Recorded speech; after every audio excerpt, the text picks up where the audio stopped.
Selamat pagi semuanya, balik lagi bersama kita Hotshot Euro. Oke, kali ini sama di sesi bedah buku di Psychology of Money dari Morgan Housel. Kita udah masuk ke bab 7, yang mana di subbab 7 ini berjudul Freedom atau kemerdekaan. Jadi diawali juga dengan pembahasan bahwa kemerdekaan itu pencapaian tertinggi ketika kita bisa merdeka adalah ketika kita bisa melakukan apapun tanpa terkendali oleh waktu, tempat, dan dengan siapa kita akan melakukan hal itu.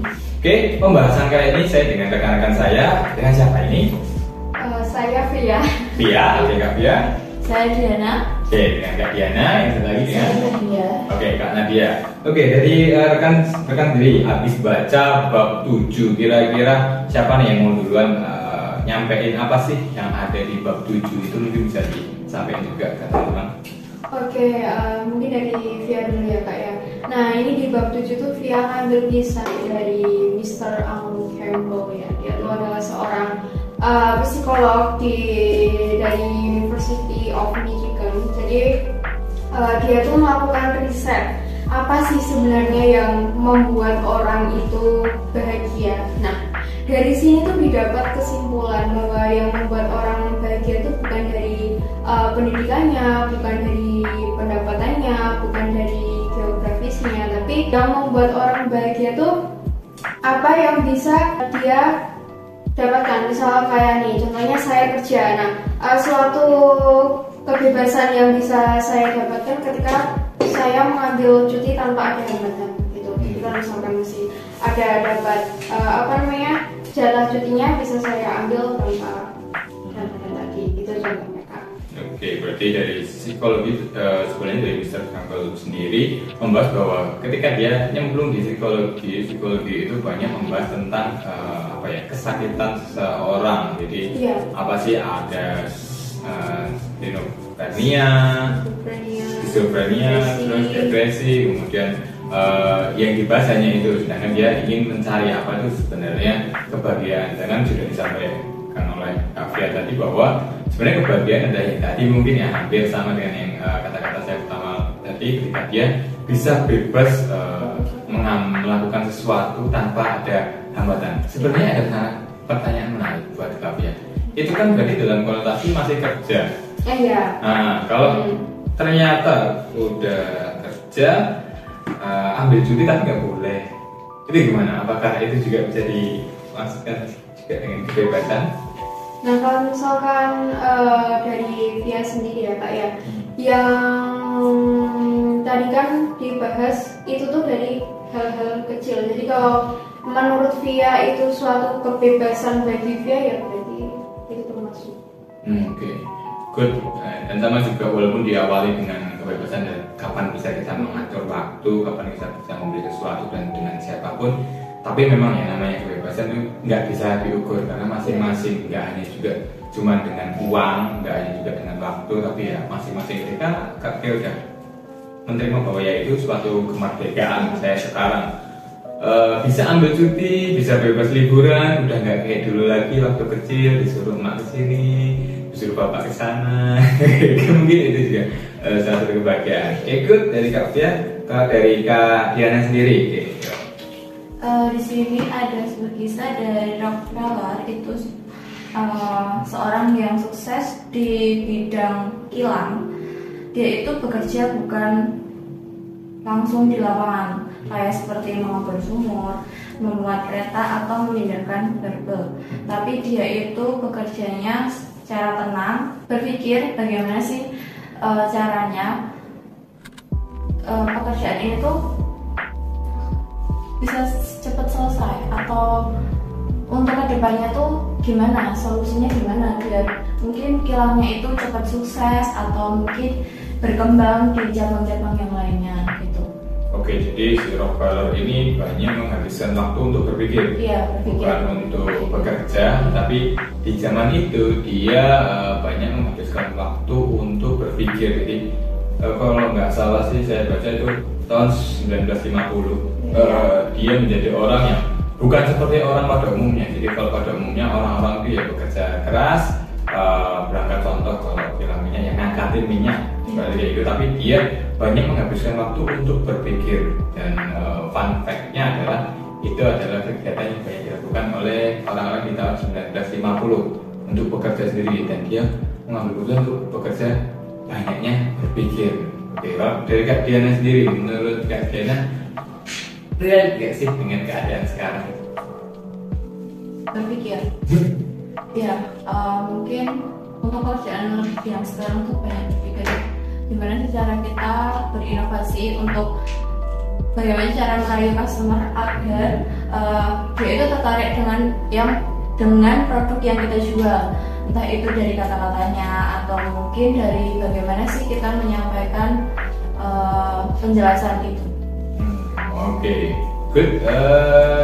Sangat bagus contohnya. Jadi mungkin kalau dulu itu orang bisa sampai nyamperin orang buat jualan satu produk itu bisa sampai 5 kali. Kita harus sampai, Bu, kemarin saya nawarin panci, masih mau nggak sih pancinya? Udah butuh belum? 1 bulan lagi gimana, Bu, panci yang kemarin udah rusak belum? Makanya sekarang semuanya itu udah serba kayak digital, semuanya memposisikan bahkan sampai masuk ke ranah ilmu marketing. Jadi yang nggak butuh dibuat jadi butuh, yang sudah butuh tanya dipastikan untuk beli saat itu juga. Jadi ya memang ini adalah hasil pemikiran juga. Jadi brilliant banget. Good dari Kak Diana. Oh, dari Kak Nadia, baca apa nih? Bab 7. Nadia. Kalau yang saya baca itu dari kisahnya Rockefeller juga. Itu dia seorang pengusaha sukses dan dia itu tidak banyak berbicara tapi diam. Terus Rockefeller sendiri sempat berkata bahwa dia itu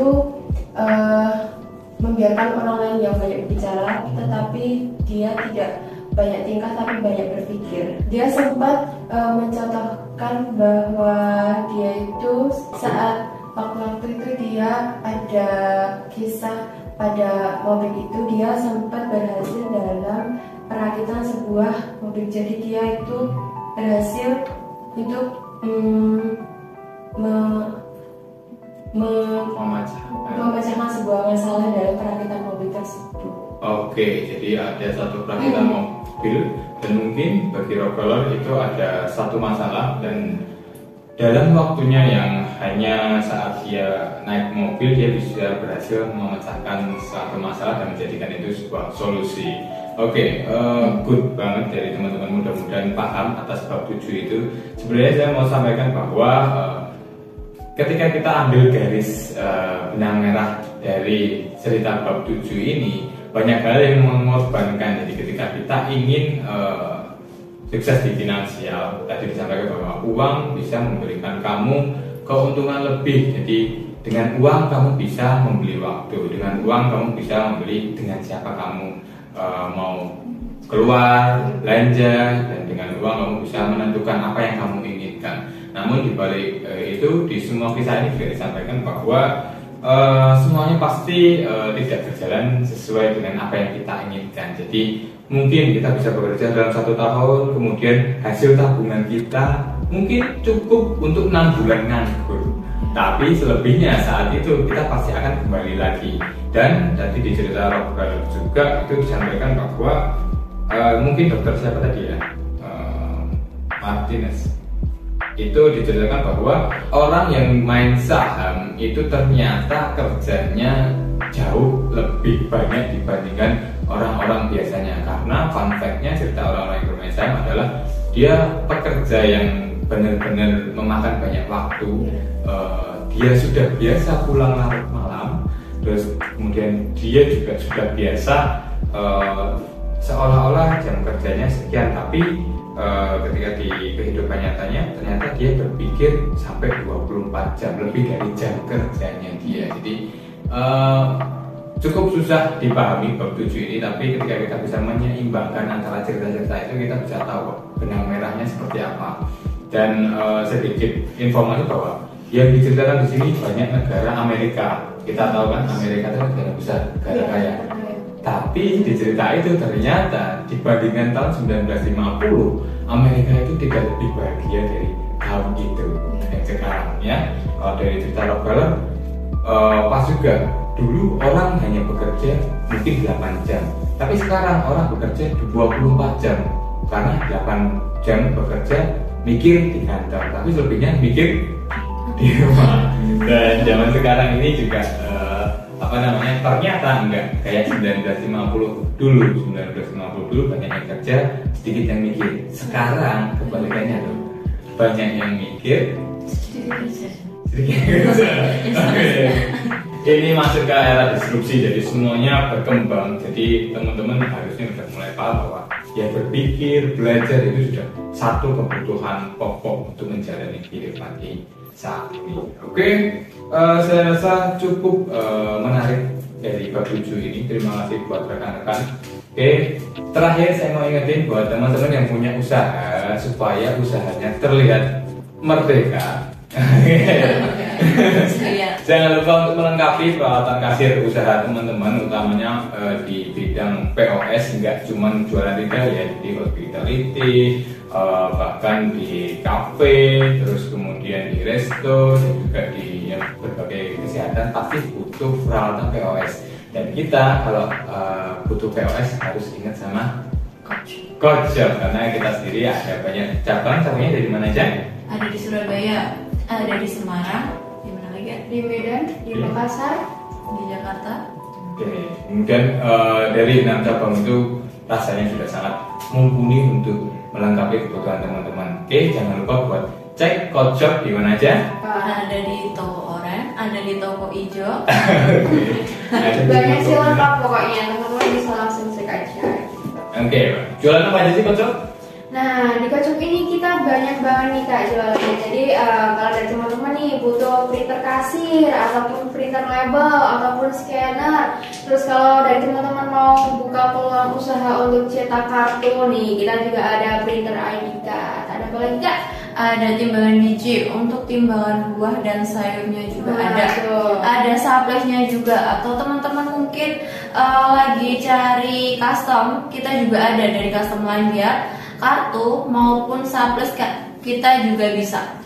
Oke, komplit banget ya buat peralatan AIDC automatically, jadi mau pinjer print juga ada, kebutuhan apapun, mesin penghitung uang juga ada, all-in-one pos juga ada. Jadi barang-barang lumayan aneh, nggak ada di Indomaret, cuman peralatan yang dibutuhkan oleh satu badan usaha. Oke, terima kasih. Rasanya cukup sekian dari kami. Salam terakhir kita dari Coach Shop. We Coach You Grow.